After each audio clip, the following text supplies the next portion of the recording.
ഡിവൈഎഫ്ഐയുടെ സ്റ്റാർട്ടപ്പ് ഫെസ്റ്റിവലിന് ശശി തരൂരിനെ ക്ഷണിച്ച് ഡിവൈഎഫ്ഐ ദേശീയ പ്രസിഡന്റ് എ റഹീം MP നേരിട്ട് എത്തിയാണ് തരൂരിനെ ക്ഷണിച്ചത്. എന്നാൽ മുൻകൂട്ടി നിശ്ചയിച്ച പരിപാടി ഉള്ളതിനാൽ പങ്കെടുക്കില്ല. സ്റ്റാർട്ടപ്പ് ഫെസ്റ്റിവലിന് എല്ലാ ആശംസകളും ശശി തരൂർ MP നേർന്നു. അതേസമയം ഹൈക്കമാൻഡ് നിർദ്ദേശം ലംഘിച്ച് തരൂരിനെ വിമർശിച്ച് മാത്യു കുഴൽനാടൻ രംഗത്തെത്തി.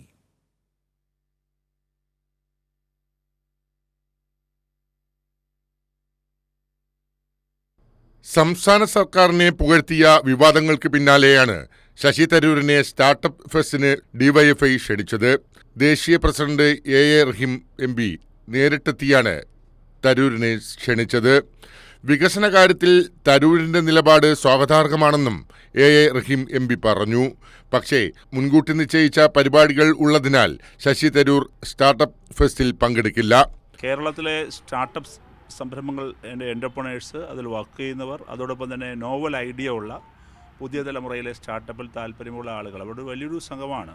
ടാഗോർ തിയേറ്ററിൽ മാർച്ച് മാസം 1-2 അതിൽ വിവിധ ഡിസ്കഷൻസ് ഉണ്ട്. അപ്പോൾ അതിലുള്ള ഒരു പ്രധാനപ്പെട്ട ഡിസ്കഷനിലേക്ക് ശ്രീ ശശി തരൂരിനെ ക്ഷണിക്കാനാണ് ഞങ്ങൾ വന്നത്.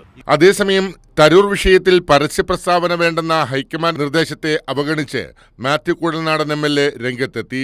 തരൂരിന് തെറ്റുപറ്റിയെന്ന് മാത്യു കുഴൽനാടൻ വിമർശിച്ചു. എൻ്റെ അതിനെ സംബന്ധിച്ചുള്ള നിലപാട് വളരെ കൃത്യതയോടുകൂടി ഞാൻ പറഞ്ഞു.